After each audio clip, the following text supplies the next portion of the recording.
The 49ers had one of their most disappointing offensive performances of the year in Week 18. What the hell happened?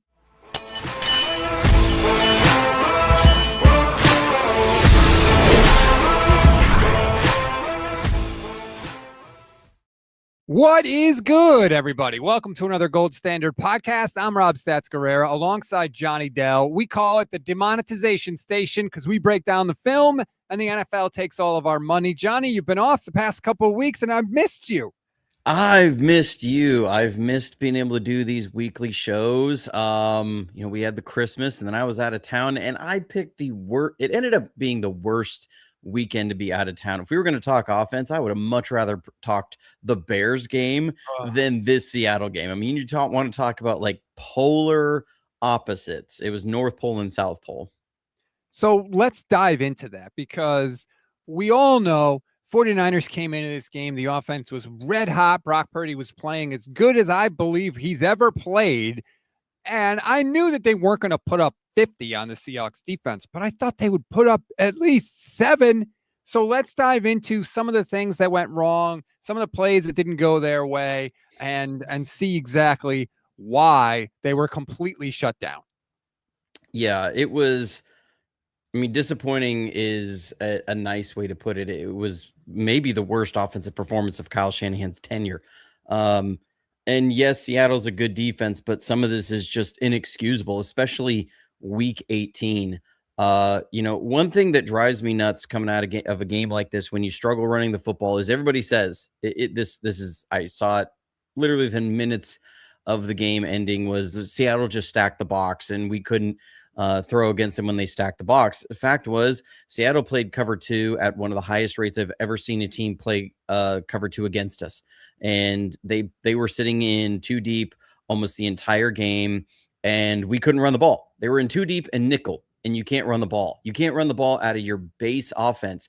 That right there, we could stop the episode right there and say that is the source of 90% of their problems in the game. When you face that as an offense, it's really hard to generate points and generate an offense.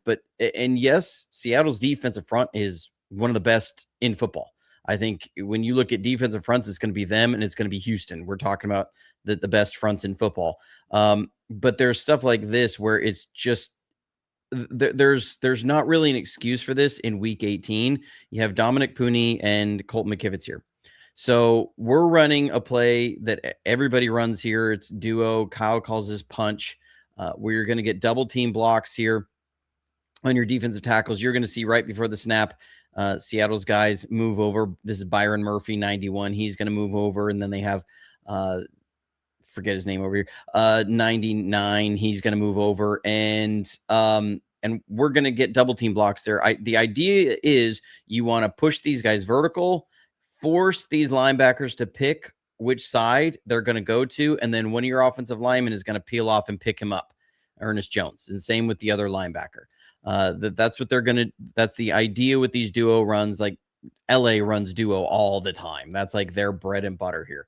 So this starts out well. You're going to see Seattle's D-line shift right before the snap, but they've got it accounted for. You got double team and double team. You should be able to move these guys a little bit. I understand they're a tough defense, but they get an initial push. And then Dominic Puni, he feels Colton McKivitz squeezed down a little bit. So he's going to peel off and try and go get Ernest Jones, who's coming to McKivitz's side.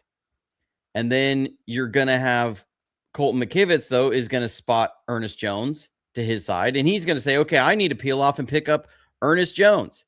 And so both of them peel off to pick up Ernest Jones, and Byron Murphy's left unblocked after the initial double team. And guess who makes the tackle? Byron Murphy right there. You're going to see it clearly from the end zone view. It just sometimes helps to see it from the all-22. This is the first play of the game. I mean, we want to talk about setting the wrong tone early. The very first play of the game, you have this happen. That, when just for me, is completely unacceptable that you have double team and these two guys in week 18 cannot figure out who is peeling off and who's going to get him. I mean, you can see them, 2 red hats in line with each other, black hats with gold or with red lettering, are are going to get up in there, and Byron Murphy's left uncovered. And you have a not great block here by George Kittle, not great block by Juszczyk. That's Emin Wari. He's been really good this year, but the key is that you can't run through here because you don't have Byron Murphy accounted for. I don't understand how this happens in week 18. You've had 17 weeks of this. You don't know? We're still having, communication issues. We're still having mental breakdowns. They've been running the same offensive system for 9 years. Come on.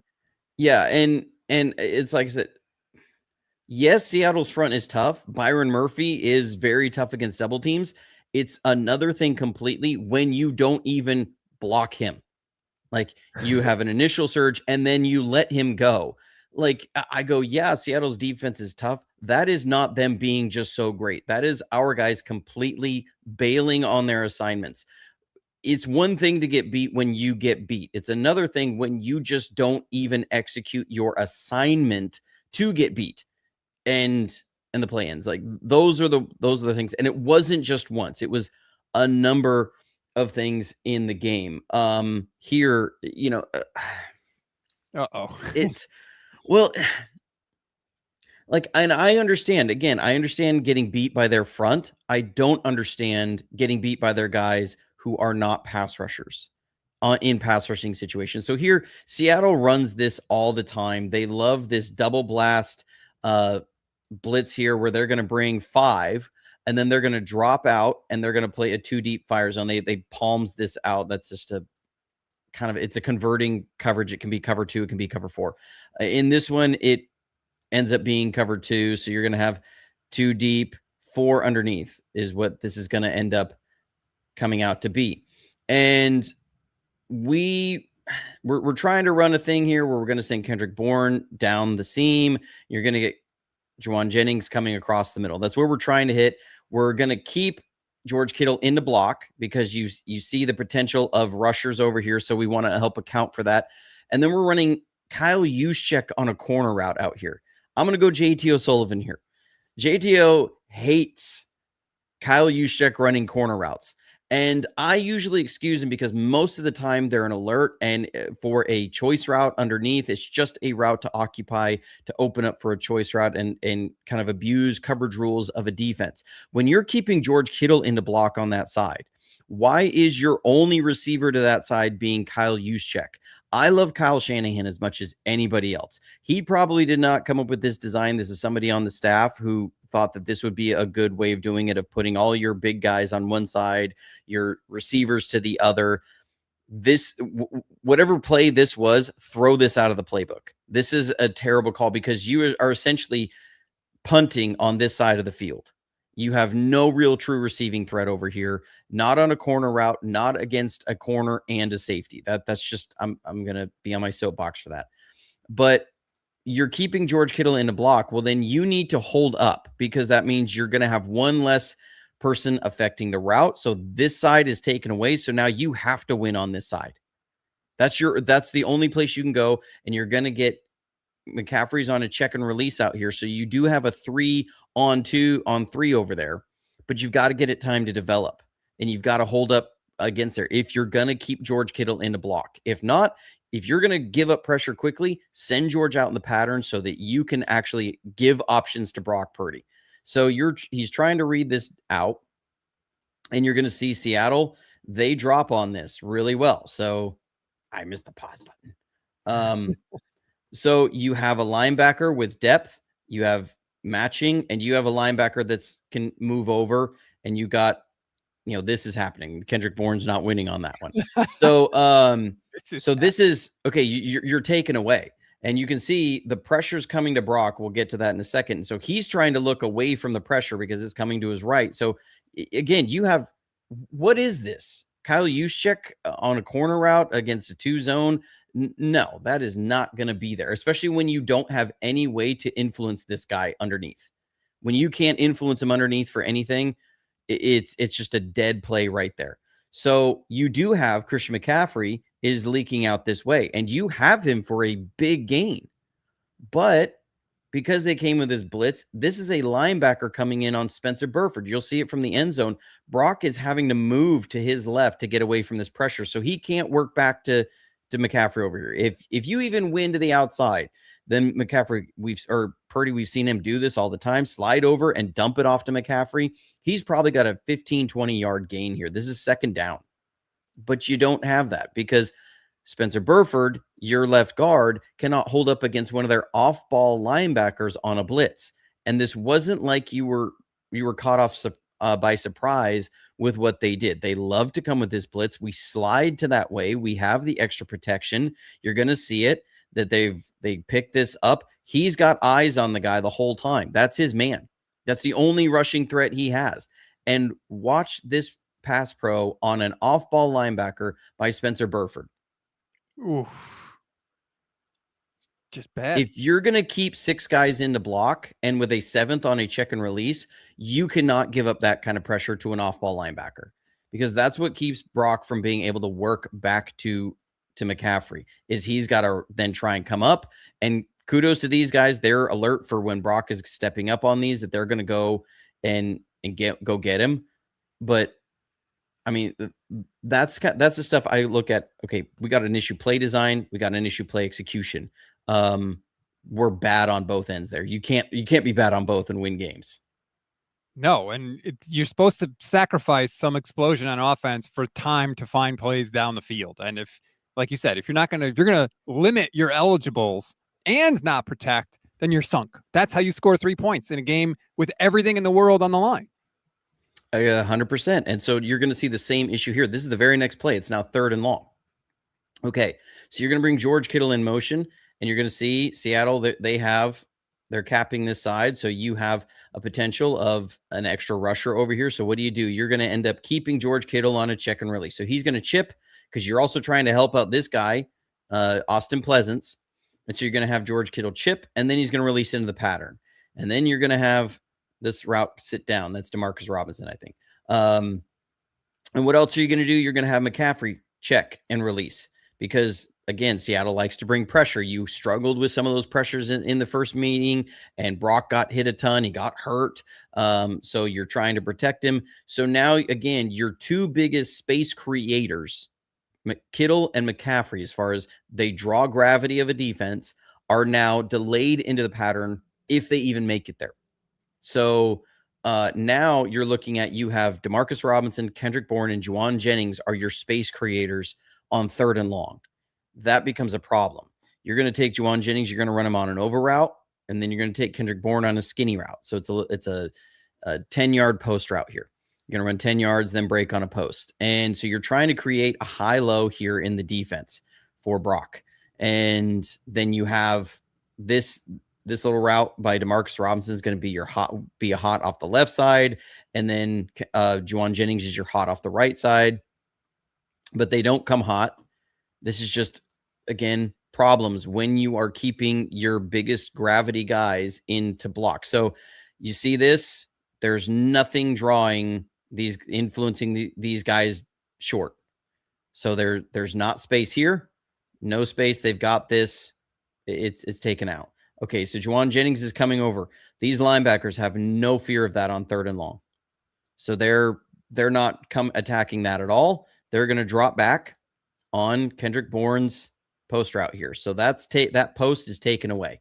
Okay, in theory, if they're going to do that, you should have enough space underneath. This is where the read's going to go, that you're going to hit Juwan Jennings and he can come up this sideline and get a first down. If you have a way to account for Reek Woolen, if you can influence him in some way, widen him, make him come shallow, something there to influence him, you can get a first down throwing short to Juwan Jennings. But you have another pass pro breakdown up the middle where they are in a 4-man rush, and Christian McCaffrey has to pick up a defensive tackle because he won in the middle right away. So Christian McCaffrey's not going out in the pattern. George Kittle's laid into the pattern. Now you have nothing to create space there. You have a simple one high-low read. Brock has to avoid the rush, step up and get the ball to Juwan Jennings. Again, here's Reek Woolen. This is what keeps this play from being a first down, is Reek Woolen forces him to cut it back in to the pursuit from the linebackers that had gained depth on Kendrick Bourne. So you have nothing here to create space, and it's a throw that ends up going short of the first down. That is a problem. If we go back, you can watch this happen up the middle, and you'll see why Christian McCaffrey had to help in pass pro, because Spencer Burford got beat immediately inside, and Christian McCaffrey is the only person keeping Brock from getting blown up. You would love Christian McCaffrey to come out here and pull Riq Woolen down, and then you get that first down, but you can't. You're keeping your guys in the block. Again, if you do this, you have to hold up for a long time to let these routes develop, and you don't get it, and it's a recipe for disaster. See, that's why I don't want to see this game plan next week against the Eagles. I know the Eagles have a good defense and they can rush all that stuff. I don't care.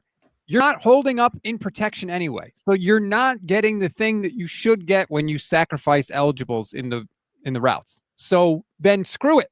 Just let everybody run their routes. Try to get the ball out of your hands. Rely on Brock Purdy scrambling and let the chips fall where they may. At least be aggressive. I don't want to. This seemed to me like a very, kind of scared, like, oh, I hope we can do it. Don't hurt us, Seattle defense. Forget that, man.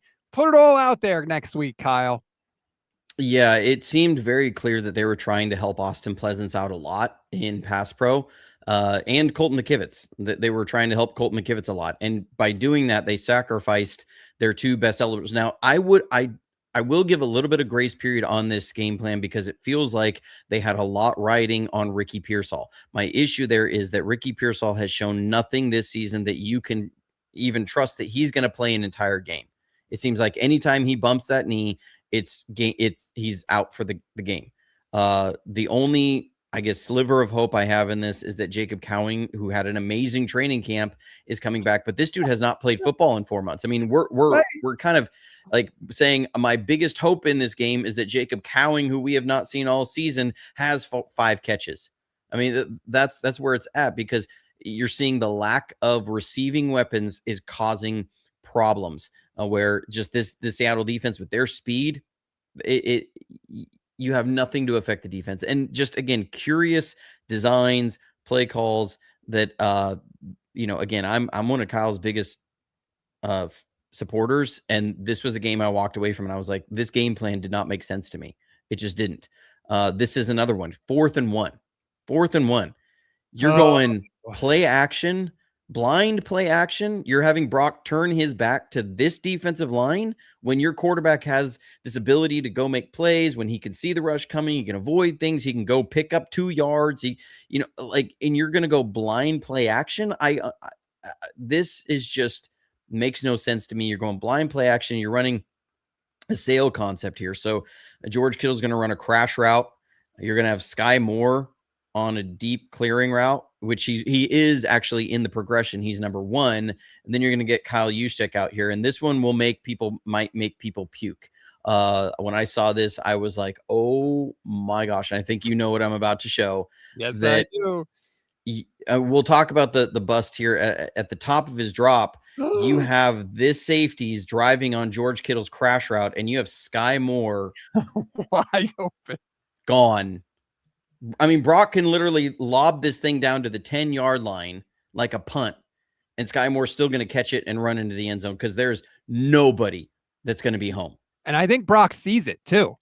He does. You can see he wants to try and throw, but he's got DeMarcus Lawrence just barreling down on him. And so you can't hit this. They really want to hit George Kittle. That's the idea here, but he's recognizing the bust after like that split second, and he wants to hit Sky Moore. But then you have this. He's got to try and get out there. It's 4th down. Got to try and get the ball out. Okay, what happens here? So we're going to look at our old pal Colton McKivitz here. You just have to get a piece. You just have to get a piece of DeMarcus Lawrence here. Whoops. Oh, what happened? I mean, come on. Oh, this is a 3-arrow. This is a 4-arrow bad play right now. You just have to get a piece. And McCaffrey's trying to almost panic block, because he's supposed to then have a play action fake and roll out here as a check down option. Like that's what he's supposed to do. He's seeing white flash in front of him and he's trying to take the guy out as best he can as the last second. But you have that guy coming at your quarterback. There are so many levels here of, okay, one, I mean, I guess I can't hate the play call too much because they got a bust and they would have had a touchdown. On the other side, why are you going blind play action on fourth and short for a shot play against that front where your quarterback's got to react to that when he's turning around? I think that Kyle would say, look, I had a right tackle there and I had a running back that could also, provide a block if needed. And if all they had to do was just do like the bare minimum, just get a piece, like you said, a piece of DeMarcus Lawrence, and this is a touchdown, and both guys failed. Also, DeMarcus Lawrence made a heck of a play recovering from the McCaffrey block too. But I think that's what Kyle would say. Wherever you come down on the argument, it's just you just don't do the worst possible thing, right? And Colt McKivitz ended up doing the worst possible thing. And I think the part, because somebody's asking why is he reaching in a pass block scenario? It's because he's trying to sell a run block. And my issue here is that the passing concept isn't even to your side. The linebacker to your side that's going to have an eye on you that you're trying to sell that run fake to, he's out of the play. Doesn't even matter. He doesn't even matter. So like it's inexcusable. I mean, it is inexcusable for an NFL quality, an NFL caliber play. Like, again, I go, yeah, Seattle's really good. But you see that, and I go, I can't just say that Seattle being so dominant. Like, that is so many levels of failure on our side. It's like, if one or two of those things don't happen, it's at least not a turnover on downs. And this is the same sort of situation. You have just not executing just basic assignments in this offense. So we're going to run Juwan Jennings on a little motion here. This is the same motion we bring with use check, where you run him back and then you bring him out to block. So they're now incorporating this with more than just use check to try and not tip plays. So Jennings has got to come out and he's going to kick out Reek Woolen. Demarcus Robinson's on an insert block here. So that means he's got to come up and he's got to pick up the apex defender. Like, this is stuff they usually teach in high school. Some high schools, some don't, but every college is going to teach this of where you go and how to identify this guy. And so he's got to go pick up. That's Nick Emanwari. Kittle's going to go kick out their end man here. And the offensive line actually does a really nice job. We're running a wide zone. So you get Austin Pleasance is up on the second level. You got Jake Brendel's up on the second level. Spencer Burford has gotten enough of a scoop on his man. Pooney's coming backside and pick this guy up. You should have Christian McCaffrey coming up onto Austin Pleasance's block and setting up the safety here and he's most of the time what McCaffrey does, he attacks this outside hip of the tackle. He draws the safety down, and then he's going to cut this up in here, and he's going to be one-on-one with this safety is the idea here. This should be at minimum an 8-9 yard gain. Could be an explosive here. But you don't have anybody accounting for Nick Emanwari. Why? Because Demarcus Robinson is trying to kick out Reek Woolen, who is Juwan Jennings' man. So he didn't even get up to his blocking assignment. So as McCaffrey's coming through this hole, he's going to see an unblocked Nick Emanwari, and he tries to cut it back up inside in here too soon, and it ends up with like a 2-yard gain. Because you just don't even account for guy. Now watch George Kittle's reaction after this play. And again, people say, well, how do you know it wasn't on this guy? Watch George Kittle on this play. What the? Come on, man. Yeah.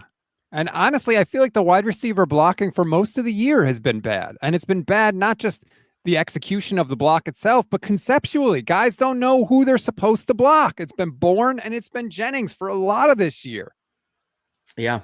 And Demarcus Robinson's been in, like, I'm sitting here like, okay, if the problem, like Demarcus Robinson was terrible in this game, poor landmarks on his route running, poor depth on his route running, the missed assignments in the run blocking game. I'm like, how is Jordan Watkins not sniffing the field? I get it that you don't trust rookies and you trust your vets, but when your vets have shown they can't be trusted, I'm sorry, Jacob Cowing and Jordan Watkins should be ahead of Demarcus Robinson going into this Eagles game. I would rather die with that than die with this, because there's at least upside with those guys. This, if I have to watch Demarcus Robinson go out there and blow more assignments, I'm gonna pull my hair out. But you can see this from the end zone. You see this is set up for him to set up a block off Austin Pleasance with this safety. If you can at least get somebody in the way for Emenwari, but you don't even account for him. I mean, this is a beautiful run lane. If you show this still to running backs and you have somebody blocking this guy, running backs are going to say, I'm drooling over that. That's exactly what we want as running backs, to be able to read these blocks out, get up in here. And you should be able to squeeze through here, set your blocks up and go get an explosive, but you can't, because you don't even block a guy. Again, Nick Emenwari has been fantastic as a rookie.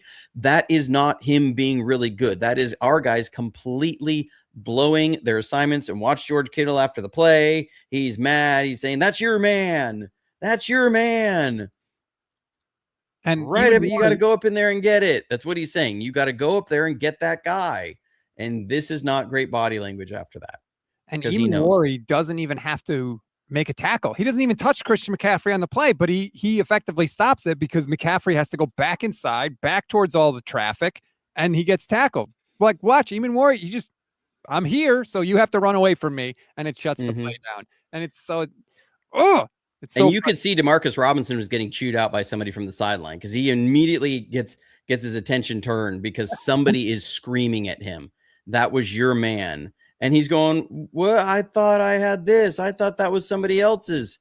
Yeah. And then George Kittle turning at him and saying, hey, that was your guy.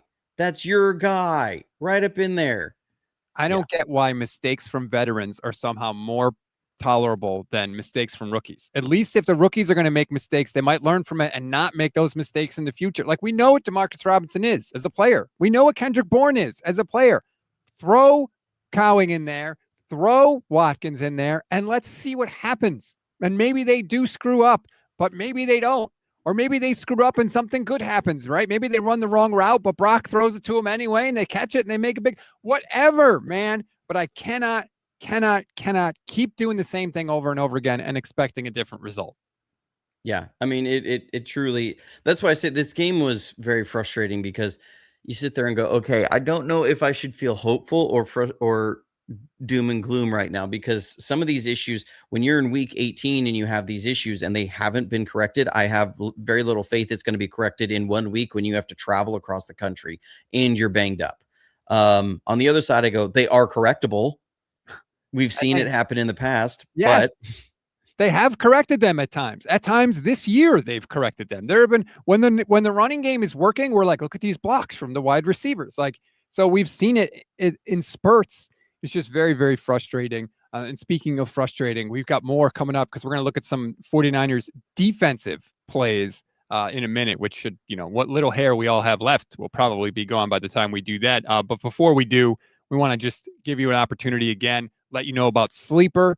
They sponsor the program. We are so happy they've come on board this year. If you want to make picks and have a little fun or play fantasy sports, or hell, just catch up on the news of the day, and there's been a lot of it. Matt Eberflus got fired by the Dallas Cowboys today. Cliff Kingsbury is out in Washington.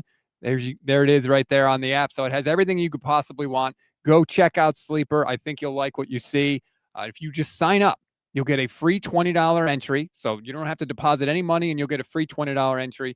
And you just pick higher or lower on a bunch of different stats. And if you get your picks right, you could win up to 1,000 times your money. How about that? And if you do have some fun and you decide, hey, I want to deposit some money, we're here for you too. Just use our code GSP. You'll get a 100% match on your first deposit up to $100. So again, if you go and you want to have fun, we'll help you out. Use our code GSP. Terms and conditions apply. See Sleeper's terms of use for details. Currently operational in over 25 states. Check out Sleeper today. Now, Johnny, let's check out some 49ers defense, or lack thereof, in this Seattle Seahawks game. Yeah, I mean, this was They rushed for almost 200 yards. And I'll say, this first play is a Michael Williams appreciation post, because people are going after Michael right now, like he's catching strays, and I go, look, one, Mason Graham has 0.5 sacks on the year. He was picked 5th overall, and people are freaking out about Michael Williams not having sack production. And I go, well, look, anybody in the world would have picked Mason Graham at 11th overall if he was there. Why not the freak out over that? Well, whatever. Michael Williams was brought in because he can set an edge as well as anybody, and was the premier run edge defender coming out of college. And we were a bad run defense in 2024. So now you have Bryce Huff playing in his stead. Bryce Huff was not brought in to be a run edge center. He was brought in to be a speed rusher. And so you have our old pal, Eric Saubert, out here, and AJ Barner. Eric Saubert, I will say, not a great run blocker. We saw it here with the 49ers. He was terrible. He was cheeks. Okay. So this should tell you how bad this edge setting is by Bryce Huff, that he's supposed to set the edge and they seal him off with tight ends. That did not happen with Michael. Let's just say no tight ends could get an edge on Michael. And because you have no edge, you have no chance. So they're able to combo, seal off Bryce Huff with Eric Saubert, and then AJ Barner is able to go pick up Lenore. And so you're going to get a lane created right through here. Jair Brown's trying to come in and fill through this area a little bit more inside because they're expecting an edge, but there's no edge. And when you got no edge, you got no chance. They have given up now a big lane to the outside. This is, I think, the second play of the game for the Seahawks.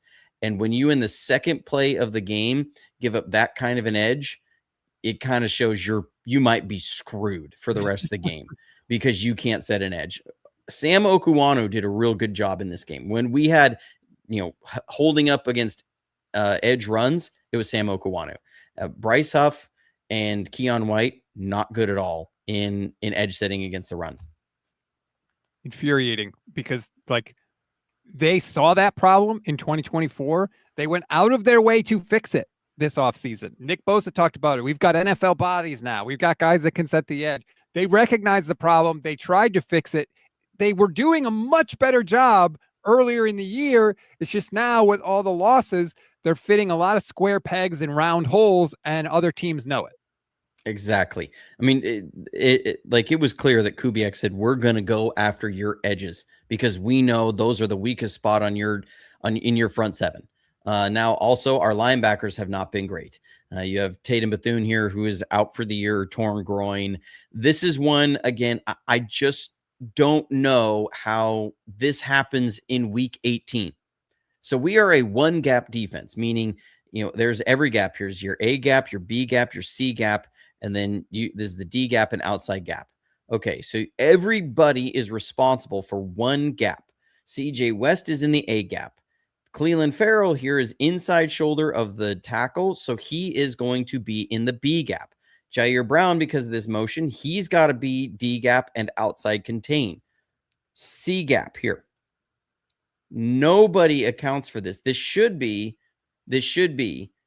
Tatum Bethune. He's got to do is first read dive and then scrape over and fill this C gap. That's what his job is. Because we're going to pinch the line. You're trying to protect against, QB sneak, inside run. This is 3rd and short. And what ends up happening here is Tatum Bethune is going to see this run action away from him, and he's going to fill so hard when that is not his job. He is a stay home, wait for it to develop, and then run and chase. But you've got to trust your other guys. This is one of the problems that Tatum Bethune has had for a while. He gets far too aggressive. He's going to run over his lineman, and you have nobody accounting for the C gap. That's Tatum Bethune's gap, all right? So that's a problem, as they would say, because then when you get the cutback, you have CJ West who's trying to make the tackle in space. I love CJ. That's tough on him. Jair Brown tries to come inside to make up for it. He gives up contain, and now you're screwed. Now, Malik Mustafa has got to get Charbonnet on the ground. That is That is terrible. I will also say I do not love the effort in pursuit from these two guys. Watch who beats these guys down the field. Okay, watch their effort. They are jogging. Look at this guy. Well, I didn't circle him very well. Let's watch this guy. Let's back it up and see and watch this effort. I love this effort from this guy right here. Watch him. You know who that is? That is picked up in the middle of the season, Clelin Ferrell. That is like, that gets me frustrated when you see these two guys blow their assignments, then have poor effort in chasing it down. And you have like 10-year vet Clelin Ferrell picked up in the middle of the year is sprinting downfield just in case. That's the effort you want to see. That stuff frustrates me in week 18. Like, you should not have these problems in week 18. And I don't want to hear, by the way, I've even heard Kyle Shanahan say, and other people say, oh, the 49ers defense is so tired. Dude, you just had a bye. You had a week 14 bye. You don't think the other teams are tired? Teams that had a bye in week 8, week 9? I don't want to hear that you're tired on defense. This is the NFL, man. It's put up or shut up time. It's January football. Don't give me we're tired. I mean, look at this running form. Like, he is pumping the arms. He's going for it. These guys are not. That just frustrates me. Sorry. That's totally within your control too, right? Like, your effort is totally within your control. It's a choice. Yeah. Okay. Oh, so no. Let's all get ready for some dyspepsia. So here it's 3rd and 17. Mm-hmm. 3rd and 17. Oh, God. The Seahawks don't trust Sam Darnold. We know that. Everybody in the world knows that. Nobody trusts Sam Darnold on 3rd and 17. Not even his mama would call a pass play on 3rd and 17. By the way, the worst team in the league on 3rd and 7 or longer are the Seattle Seahawks. The worst team. They've converted before this game. I think it was 18% of those on 3rd and 7 or longer. They stink at it.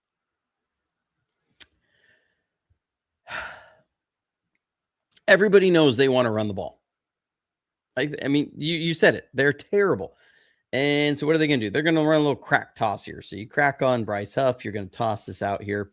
You're going to then go pick up and you're going to crack these down. And you're going to pull a tackle out here to lead up on Lenore.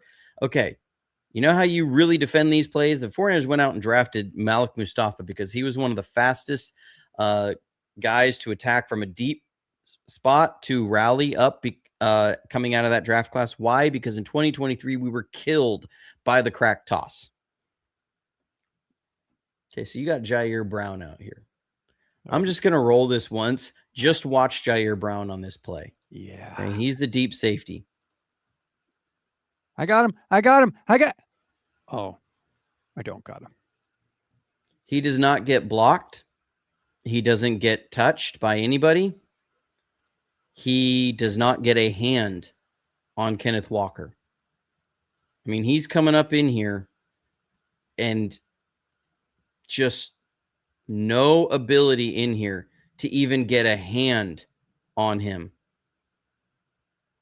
He has a chance. He stops his right here. He's got a chance. You have Lenore coming in. You should be flying in here. This is the line of scrimmage. You are 17 yards from the first down over here. Here is your first down. You are 10 yards shy of the first down, and Jair Brown has him in his sights and doesn't even get a hand on him. Your safeties are the number one guy against that play that are responsible for making the tackle. So people say, well, other guys were it. No. Your safeties are the number one guy that you use to defeat crack toss. That's been that way for long time. And that's why you went and drafted Malik Mustafa. Jair Brown should be in there. Marquis Siegel was very good against these early in the year. And it's why nobody could run these on us for weeks. You have an issue there. The other problem, you have picked up on waivers December 6th from the Denver Broncos, Garrett Wallow out here playing linebacker for an injured D. Winters. You have him. There's no reason a lineman should get out here. Now, I do get it. This is Gray Zabel. Gray Zabel is the best, maybe best pure offensive lineman coming out of the draft. I loved him at the Senior Bowl, and I was so pissed when the Seahawks drafted him. He was the best offensive lineman, but still, Gray Zabel's good, but he is not more athletic than a linebacker, and you just get absolutely washed out of the play. You can't have that. You cannot have that. You are more athletic than them. You should not be getting blocked by them. Malik Mustafa, you were drafted for your ability to rally on the run. And what happens? A tight end, a not great tight end, gets out here and washes you out of the play. That is Eric Saubert washes you out of the play. Like those three things there are the reason that play happens. And it's just unacceptable. You cannot have that kind of performance and pursuit in this. I don't care. Eric Saubert should not be blocking Malik Mustafa across the field. That should not be happening. He's not that good. We saw he is not that good. He was with us. Garrett Wallow, you should not be getting beat to the spot. Jair Brown, you don't even have anybody touching you and you give it up. And that was the most deflating play I've seen all year. And they cut right to John Lynch, and he was all of us. He screams, "God damn it," in the press box, and that's exactly what came out of my mouth. I could tell he was getting this first down 5 yards past the line of scrimmage because you could see it happening. It was a give-up play by Seattle. They were conceding the possession.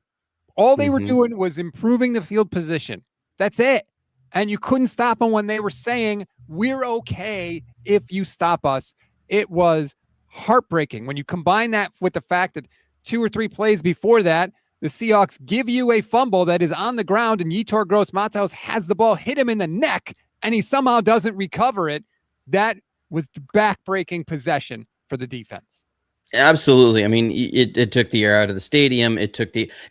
Felt like I posted on my X. I said, I feel like that 3rd and 17 just ended this season, because it felt like if there was any team that needed a number 1 seed with all the injuries and everything that was happening, it was the 49ers need that.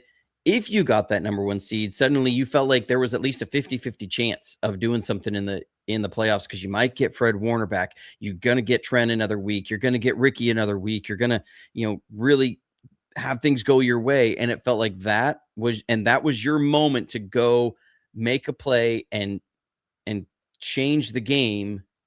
And that happened. And it sucked the air out of everything. I think that was that may be the most deflating play of the season. What do you think Nick Bosa and Fred Warner are thinking? They're up in the booth watching this, knowing everything that was on the line. It must have killed them to see this, to see that happen on that play, knowing that if they were there, there's no chance that happens. I mean, what do you think that feels like for Fred Warner, who has been spending every night sleeping in a hyperbaric chamber, not with his family, not with his lovely wife. He's sleeping in a hyperbaric chamber all the time, every night, just to try and get back in the playoffs. And that play could have made it happen. And you see that kind of performance from your guys on the field. Like, that's one of those moments that can start fracturing a defense, a personnel group, because you start getting so bitter at your teammates, because you are giving such personal sacrifice, and that's what they do on the field. Like that's where it can be really frustrating. Hopefully that doesn't happen, but it is there as a potential, like when you are putting in so much effort to try and get back, and that's the effort on the field. Niner Faithful points out that you're right. Fred was in the hospital because his wife is about to give birth, so he was not at the game, but he was certainly watching on TV, and I'm sure he was not pleased. No. And then we ended up, you have a chance to try and get the ball back, right? That you've had the McCaffrey, the ball bounces off his hands. You still had enough time, though. You did have enough time to try and get the ball back, make something happen, but you got to get some stops. What are you going to see here? Okay, so Seattle comes out. They got their tight end out here, and they're going to end up bringing this fullback, and they're going to run this wide zone. We got Jason Pinnock in here. I've been hard on Jason Pinnock. He does fine on this play. Okay, he's going to end up, he's the apex overhanging defender, so he's going to come up and set an edge. You're not asking Bryce Huff to set an edge now. You're asking him to come shoot inside. You're going to swap these roles around. So that happens.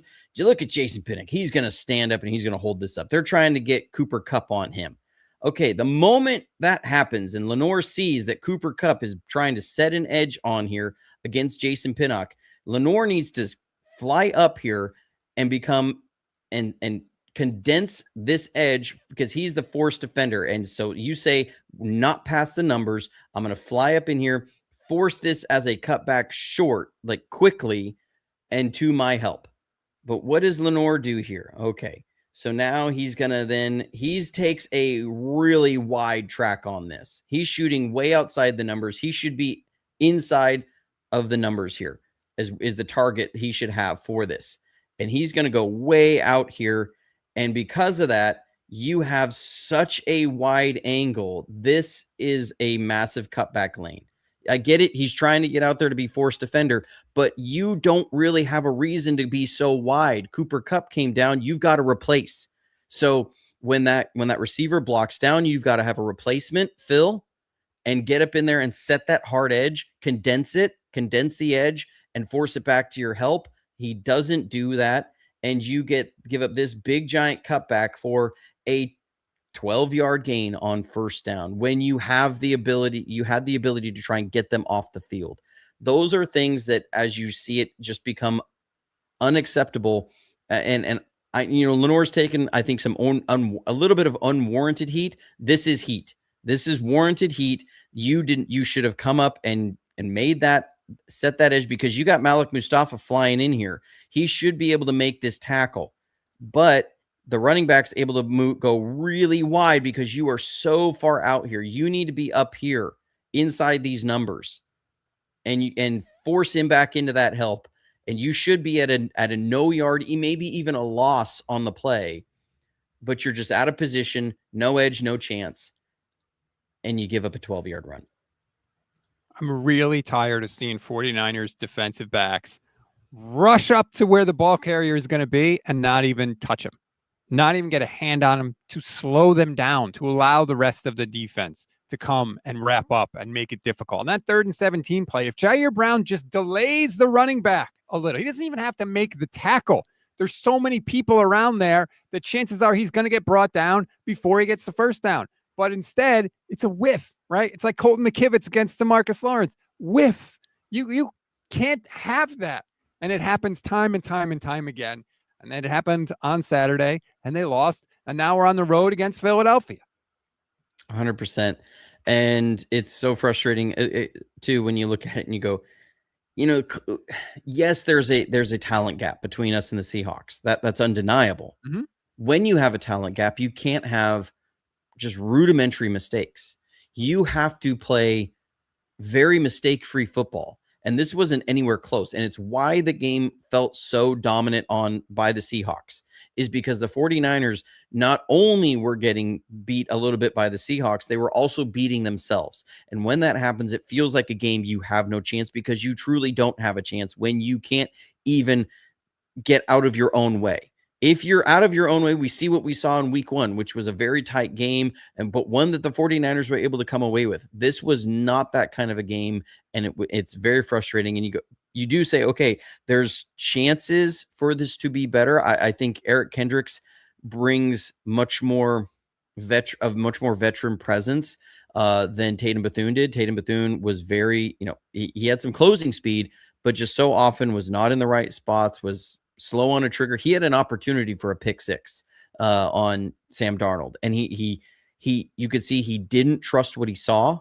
He chopped up his feet. I mean, he's right there to jump this pass, and Sam's in his windup, and he's right there, could jump the pass, and he chops his feet down. He doesn't go attack the ball, and it's a 7-yard gain. And you go, those were opportunities. One, Fred, that's a pick. Like, that is a pick all day long. We've watched Fred pick that ball off so many times, and Sam will give you those moments. And so you see that I go, okay, maybe Eric Kendricks can bring a little bit more in those plays. He doesn't bring the closing speed, but he's not going to make the back-breaking mistakes that you've seen from Bethune. He might be able to get these guys lined up a little bit better. He might be able to make sure that they're staying calm on the field. With Bethune, it just kind of feels like it's a little bit scattershot, and things are moving really fast for these guys mentally. So that's your hope for this game, is that you can get a little bit better of a performance, because Philly is vulnerable. They're not a juggernaut in this year, but you can't play like that against Philly. And hopefully they go down swinging. That's what I've said. I think Philly's going to win, but they still have to play the game. Weird stuff happens in the playoffs all the time. The better team does not always win. And until this team is dead, I'm going to believe they have a shot. And let's go, Brock and Kyle. This is it. We need you. We're leaning on you, and this is it. And we will see what happens. But whatever happens, we promise we'll be here for you every week, breaking it down, going over the good, the bad, the ugly. If you want more film breakdown, check out the Johnny Dale Football Academy on YouTube. Johnny has a million videos there that'll go and educate you and give you a whole different perspective on the 49ers and what they're doing and what they need to work on. I highly recommend you go and check it out. Johnny, it was good to have you back this week. It was good to be back for the most part. Yeah, hopefully the film breakdown's a little happier next week.